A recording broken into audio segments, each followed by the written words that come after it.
Good morning बच्चों। मैं assistant professor Swati Singh नए टॉपिक के साथ आज मैं फिर आप लोगों के लिए कुछ नई चीज़ें लेकर आई हूँ।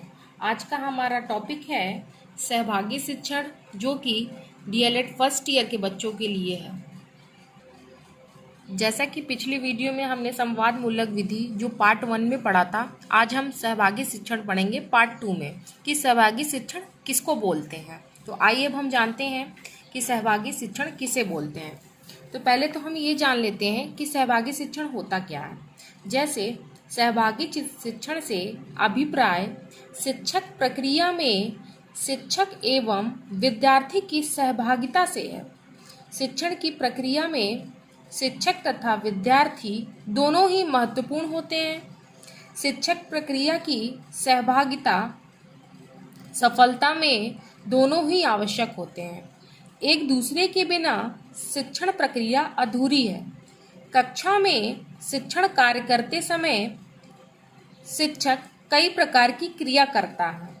वह विद्यार्थी से प्रश्न पूछता है, श्यामपट्ट पर लिखता है, पृष्ठ पोषण प्रदान करता है, मतलब कि फीडबैक, तथा उनका सहयोग प्राप्त करता है।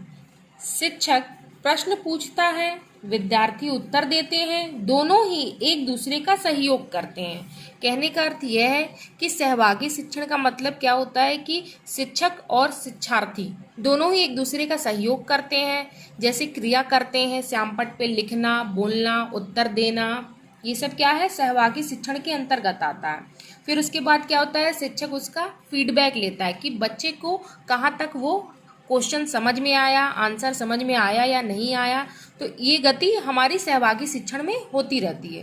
तो आइए अब हम जानते हैं कि इसकी क्या परिभाषा है। जैसे प्रोफेसर दुबे श्री कृष्ण के अनुसार सहभागी शिक्षण का आशय उस शिक्षण प्रक्रिया से है जिसमें शिक्षक तथा शिक्षार्थी की पूर्ण सहभागिता निश्चित होती है।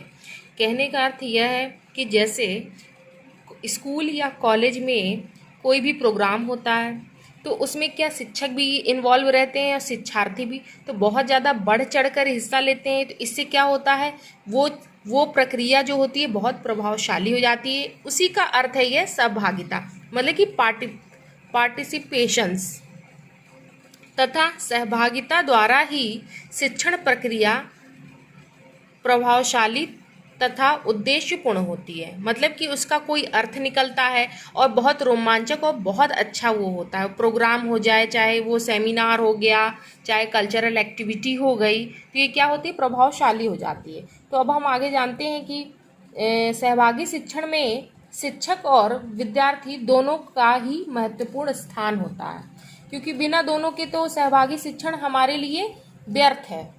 फिर अगर हम आगे देखते हैं, अब हम आगे जानते हैं सहभागी शिक्षण के उद्देश्य कि इसके क्या क्या उद्देश्य हो सकते हैं। तो पहला है हमारा, शिक्षक तथा शिक्षार्थी दोनों ही क्रियाशील स्थिति में रहते हैं। मतलब कि जब पढ़ाते हैं या पढ़ते हैं तो उसमें क्या दोनों की एक्टिविटी, शिक्षक तथा शिक्षार्थी दोनों को क्रियाशील स्थिति में रखना।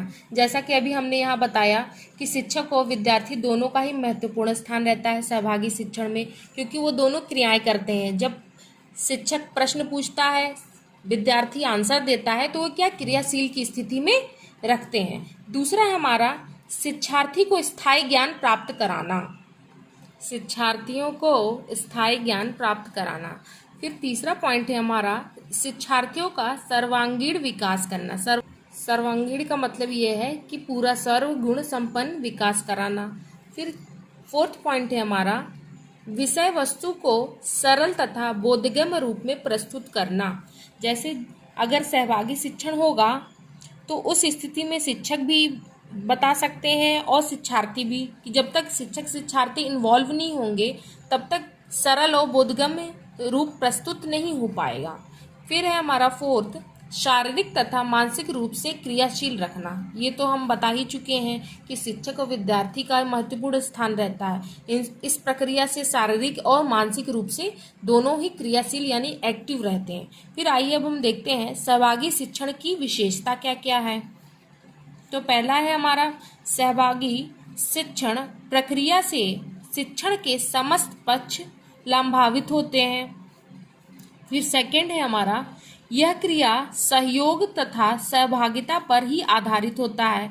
मतलब कि यहाँ जो हमने बताया कि शिक्षक और विद्यार्थी के सहयोग से ही ये क्रिया हो सकती है। अगर दोनों में से किसी एक का अगर ध्यान नहीं होगा तो ये सहभागी शिक्षण के विषय में नहीं आएगी या इसके अंतर्गत ये चीजें नहीं आएगी।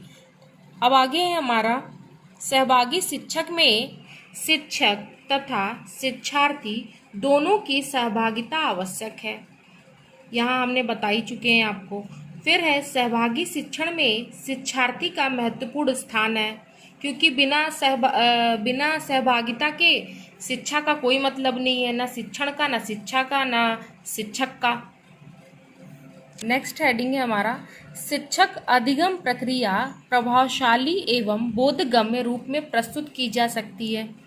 प्रभावशाली मतलब बहुत अच्छे ढंग से, बहुत इफेक्टिव ढंग से इस अधिगम को हम प्रस्तुत कर सकते हैं। फिर नेक्स्ट हेडिंग है हमारा, एक सुविधादाता के रूप में शिक्षक की भूमिका। जैसे जो इस शिक्षक होता है वो छात्रों को यह बताता है कि विषय की प्रकृति क्या है, आवश्यकता क्या है, उपयोगिता क्या है। तो क्या एक सुविधादाता के रूप में शिक्षक की एक भूमिका होती है। फिर है, जो छात्र बोल रहे हैं, जैसे जो छात्र संवाद कर रहे हैं तो उनको क्या प्रेरित करता है। फिर है हमारा, जो छात्र बोल रहे हैं और जो नहीं बोल पा रहे हैं तो उनको भी क्या प्रेरित किया जाता है। एक सुविधादाता के रूप में शिक्षक की भूमिका होती है। फिर जो भी संवाद चल रहा है तो उसके जो विशेष तथ्य होते हैं उसकी व्याख्या अगर बच्चे नहीं कर पाते हैं तो एक शिक्षक उसकी व्याख्या करता है। तो ये भी एक सुविधादाता के रूप में शिक्षक की भूमिका होती है। फिर है, अंत में संवाद का निष्कर्ष भी प्रस्तुत किया जाता है।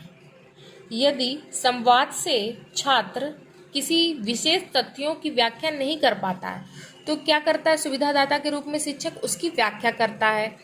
अंत में जब छात्र संवाद को पूरा कर देता है तो संवाद का निष्कर्ष भी प्रस्तुत किया जाता है। तो एक सुविधादाता के रूप में शिक्षक की यह भूमिका होती है। तो आइए अब हम अगला जानते हैं कि सहभागी शिक्षण में शिक्षक की भूमिका। पहला है हमारा, शिक्षक छात्रों को सहयोग प्रदान करता है। दूसरा है, शिक्षक कक्षा कक्ष में सौंदर्यपूर्ण वातावरण बनाए रखता है। विद्यार्थियों को उनकी महत्वपूर्ण स्थिति का ज्ञान कराता है। विद्यार्थियों को मानसिक रूप से क्रियाशील रखता है। शिक्षण अधिगम प्रक्रिया प्रभावशाली व उद्देश्यपूर्ण बनती है।